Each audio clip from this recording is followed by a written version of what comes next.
Hello, I'm Ivy and I'm a 31-year-old woman. I've been married to my husband Mark for about 6 years now. Our relationship has always had a lot of ups and downs, if I'm being very honest. The reason for this is my mother-in-law, Jill. Jill and I were as opposite as they come. Jill was a very traditional woman. She believed that men ruled the house and that women were supposed to be submissive to them. I didn't hold any of these views, but I never chastised her for her views in any way. I understood that she came from a generation where that was the norm. However, times have changed, and regardless of the gender roles, to survive in this economy, both genders needed to work. Jill never worked a day in her life, at least worked anything but housework. I, on the other hand, had started working at the age of 15 because I didn't come from a financially stable family. If I wanted to have anything, I needed to work for it. I developed a really good sense of work ethic, and a majority of my teenage years and my 20s were spent outside the house. Because of that, I never really learned how to do housework well. I mean, I can clean the house and make sure everything is neat, but if you asked me to cook, I wouldn't get very far. Jill absolutely hated that. She hated that I was working to begin with, even though I made more than Mark. She constantly belittled me and called me a disgrace to all women. The first time this happened was when we first met. At that time, Mark and I had been dating for over a year, and he wanted to introduce me to his mother. His father had died just a year ago, but he left Jill with enough money to live the rest of her life comfortably. Being that she was the only parent he had, he wanted me to meet her and get her approval. We met for lunch at her place. She seemed really nice and welcoming at first, but all that changed when we started eating lunch.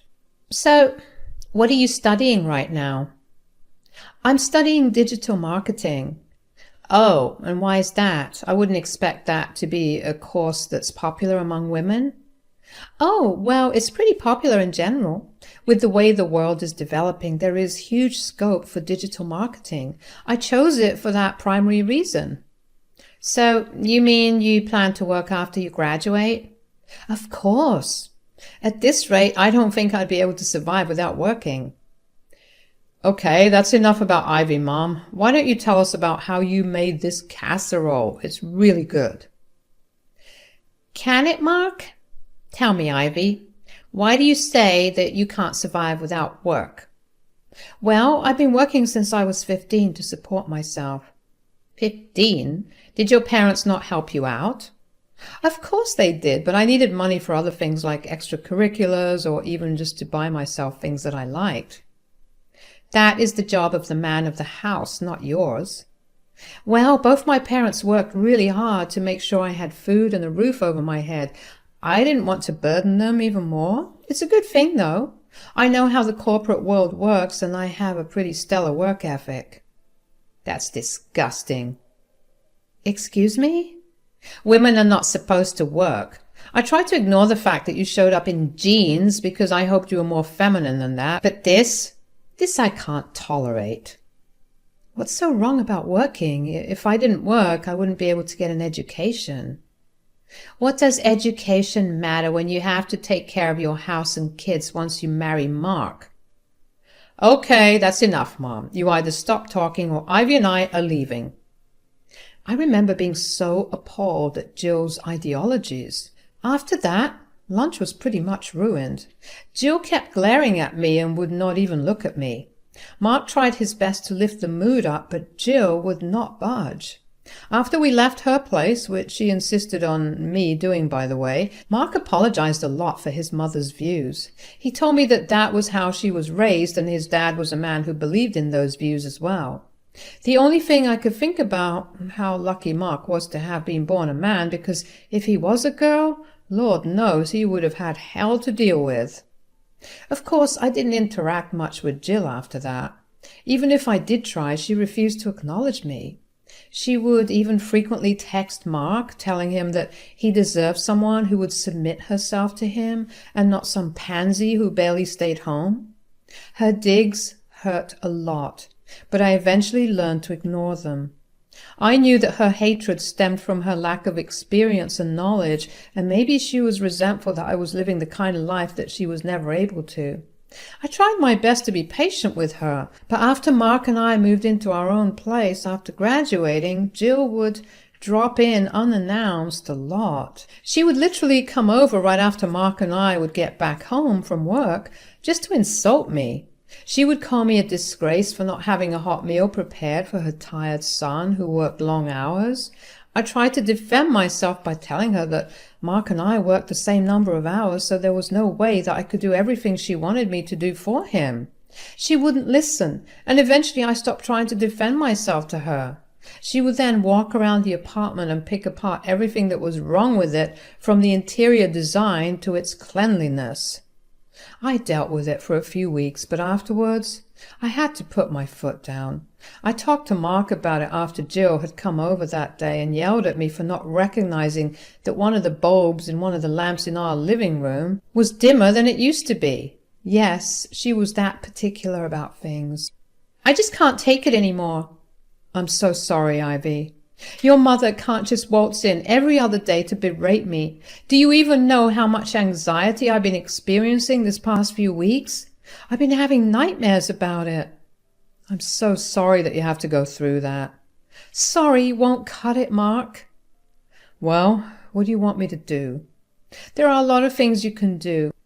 For starters, maybe tell your mother not to come over so often. You know I can't do that. I'm her son. Great. Then you go over to her place. You don't get to decide who comes here and who doesn't. I live here too.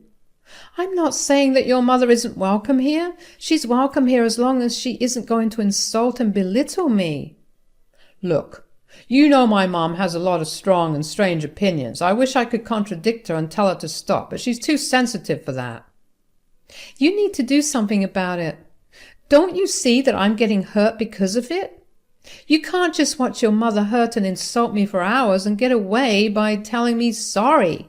Sorry isn't making me feel better. Okay, I'll tell her to stop coming over more often, but I need you to know that that won't stop her from coming over and being herself. That's just who she is. I wasn't happy with that exactly, but Mark stuck to his word. I began to see Jill less frequently, and I could finally breathe in peace again. Although I will say that Jill seemed to hate me even more than she did before. I couldn't even bring myself to care about it. We spent a good few years without her interference. Mark still visited her a lot, but I kept my distance from her and instead just focused on my work. I got promotion after promotion, and Mark and I began to live very comfortably. When we were around 25, I got pregnant.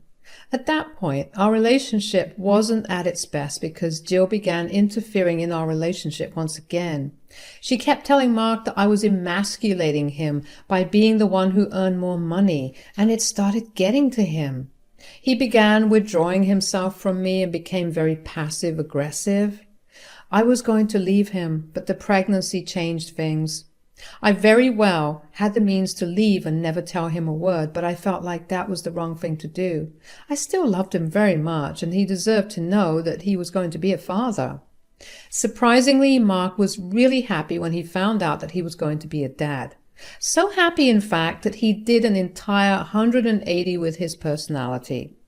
We became even closer as a couple. He began to stand up to Jill whenever she said anything against me. Although her insults stopped when she found out I was pregnant because she believed that pregnancy was me fulfilling my role as a woman, not to mention she thought that it meant I would stop working.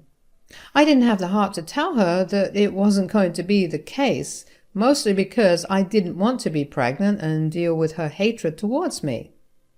Mark and I decided to get married at a very small and intimate wedding where all our guests were only our closest friends and family members. A few months after getting married, we had our son.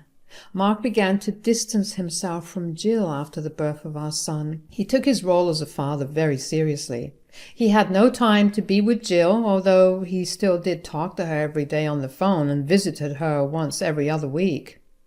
Jill was fine with it and even accepted that this was all part of the process of her son growing into adulthood.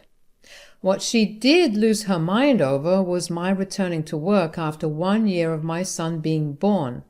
My company was very progressive, and I got paid maternity leave for however long I needed. Once my baby was weaned and able to be away from me for extended periods, we put him into daycare. Jill would call and text me every day to tell me that not only was I an awful wife, but I was also a horrible mother. She even tried to call CPS on me once, but that matter was very quickly resolved, although Jill did get a stern warning for false reports. After that, a switch flipped in Mark. I guess nearly having his son taken away because of his mother's prejudice rocked his world in the worst way possible. Mark and I had a lengthy discussion about Jill's behavior, and we decided that we did not want her to be a part of our lives anymore, at least until the foreseeable future. I was surprised that Mark was willing to take such a large step, but with what she said, there was no telling of what she could do in the future. We just wanted what was best for our son, so we went over to Jill's place the next evening after our huge discussion and told Jill about what we were planning on doing. "Oh, hey Mark, how are you doing?" "Look, Mom, we're just going to cut to the chase here." "Oh, no need for all that. Why don't you guys just come on in? Let me see my grandbaby." "No, don't act like you loved our son when you tried to have him taken away from us." "I only reported it because I didn't think Ivy was being a good enough mother." "If she wasn't being a good mother, I would have taken care of that myself. You have no right to interfere in our family." "I am a part of your family. If you were, you would have treated Ivy with the respect she deserves. Why don't you see how crazy it is for you to leave your baby with strangers? The decision to put our son in daycare was a decision we made together. It is not up for debate. And I get that you have an opinion about it, but I mean this most respectfully. I don't care. We know what's best for us, and I want you to stay out of it. This woman is brainwashing you into believing all this mumbo-jumbo. You know what your father would have done if he knew how you were raising your son? Ivy is not doing anything of that sort. She earns more than me, and in fact it would be wiser for me to quit my job and become a house husband than her to stay at home." "You wouldn't dare." "Whatever happens in our family, you have no right. Stay out of it. I'm tired of you imposing your ideologies on us. If you try to do anything more, I will have a restraining order placed against you." After that, Jill pretty much stopped bothering us. Initially, she still texted and called us a lot, but eventually that too stopped. Out of obligation, Mark would make weekly calls to ensure that Jill was doing okay, but that was the extent of our conversations with her.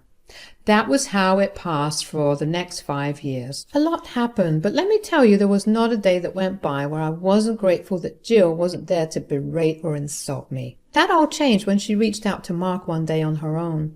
She had called him when he was at work. When he came back home, Mark seemed really distressed, but refused to speak about it except to tell me that Jill had called him. He behaved weirdly for the next few days, no matter how many times I asked him what that call was about.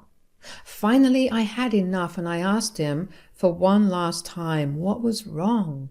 "You better start telling me what's wrong, or I'm going to call Jill up myself and find out." No, don't do that. I'll tell you." "Good. Now tell me." "Mom called me the other day to tell me that she needed our help, financially." "Financially? Didn't your dad leave her with more than enough money?" "That's exactly what I asked her. She told me that she got scammed and ended up losing all of it." "My God, what kind of scam did she get roped into?" "I'm guessing a Nigerian prince scam, whatever it is. I've been stressing out about it." "Why didn't you come to me about it?" "Well, I was worried that you'd get really mad and tell me not to help her out." "I don't like your mom, but I'm never going to be as cruel as her. What do you want to do about it?" "Well, I know we have our own finances, but I really don't have anything by the end of the month to give Mom." "Of course I'll help her out. How much do you think she'll need?" "Around $2,000. That's going to require us to cut back on some things, but that's fairly doable." "Thanks a lot, darling." "Of course." To be honest, I was not happy to hear that Jill had managed to lose all her money. Now, I had no idea about how much money was in there, but I knew that it was more than enough for her to be able to not only eat out every day, but also buy herself all the fancy things she wanted without her having to bat an eye. For the next few months, I sent Jill the money. Funnily, she never complained about me sending the money instead of her son. Maybe she did see just how valuable I was to our family and why it was so important for me to work. I rode that high of having silently put Jill in her place for those few months, and then it all came crashing down. Me sending Jill money every month opened the gates for her to enter our lives once again. It started off with Mark and Jill getting on call every other day, and then Mark started visiting her. I had no problem with it. As long as Jill wasn't insulting or belittling me, she was free to make her comeback. When Jill started coming over to our place, she was nice, or as nice as she could be. She would ignore me for the most part, and I was grateful for that. But as time passed, she got bolder and began to go back to her old ways. This time, instead of standing up for me, Mark ignored everything that happened. It only got worse after that. For the next year, I went back to being tormented by Jill.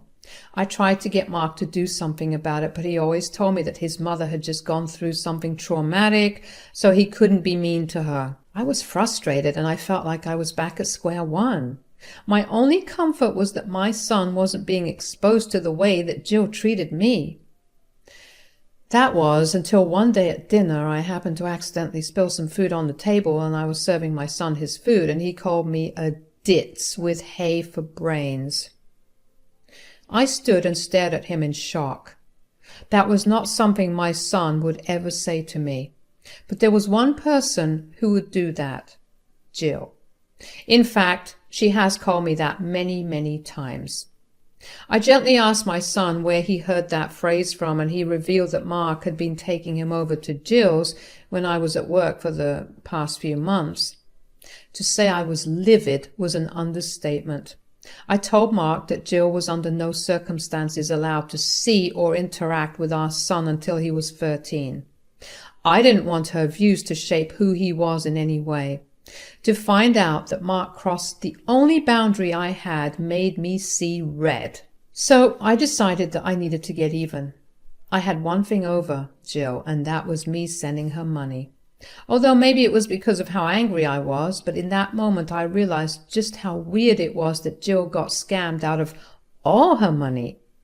There must have been a lot in there, and even she was not stupid enough to give her account details to anyone. She wouldn't even let Mark use her card. I decided to do some digging. The next day I went over to her place and told her that I had been trying to transfer her some money, but the transactions weren't going through. I told her that I had called my bank and my account was in the clear. I asked her if I could check if something was wrong with her account. Jill was hesitant at first, but she eventually let me in and gave me her phone. She watched me over my shoulder as I looked into her bank app and did not let me see how much she had in her bank at all. I went through the FAQ and troubleshooting options before I decided to give up and tell her that I just call her bank for her. I shut off Jill's phone and placed it on the table in front of me. Jill finally relaxed and even offered to get me something to drink herself. I accepted her offer, and while she was away, I unlocked her phone again. I knew her passcode, so all I needed was a few minutes with her away. I looked into her account, and she has well over $1 million in her account. I was shocked to see such a large number, and even more enraged at the fact that she had been lying for months just so she could come back and torment me. I set the phone back down to the way it was when she left and quickly made an excuse and left. I was fuming. I decided to not send her any money because she had no need for it. I didn't tell Mark anything about it because I was still wrapping my head around it. The next day, though, while I was at work, Mark called me. "Ivy, what the hell?" "Wow, what happened to hello?" "Don't you try and play smart with me right now." "You either calm down or I'm hanging up." "Don't you dare. I'm giving you 5 seconds to tell me. Why didn't you send my mom the $2,000? We're already a week into the month." "I didn't want to." "What? Why? Why don't you check her bank account before yelling at me? What do you mean? I went over to her place yesterday and managed to sneak a peek at her account. Let me tell you, she does not need money. How dare you say that my mom is lying? She would never lie. Wouldn't she? She's always done that. You need to cool down and we can talk after you see her bank account. Bye. Now, I don't know how Mark managed to get a hold of his mother's bank statements, but let me tell you, the fallout was not pretty. Mark picked me up from the office that day and he apologized to me over and over again for his behavior. I forgave him, but I told him that I wanted to know why Jill was taking money from us when she had more than enough. At first, Jill refused to admit that she had money, but Mark had printouts of her bank statements, and then she confessed. She told us that every day since she stopped talking to us, her hatred for me only grew. She saw no other way of hurting me, so she chose to exploit the one thing I was proud of, my income. She knew that Mark would have no way of supporting her, and only I would. She thought it would damage my ego. Mark and I looked at her in horror. Her line of thinking was so twisted that we couldn't wrap our heads around it. Mark told her that this time onwards he wanted nothing to do with her. Jill tried to beg us not to leave her and even called me a witch, but Mark had none of it. Over the next few weeks, we had a restraining order placed against Jill. We blocked her everywhere and refused to associate ourselves with her. We got many calls from Mark's family regarding us abandoning Jill, but we welcomed them to take care of her since we couldn't. Mark is slowly trying to process everything, and I've been trying my best to be there with him. I know that things can only get better from here on. Thanks for listening.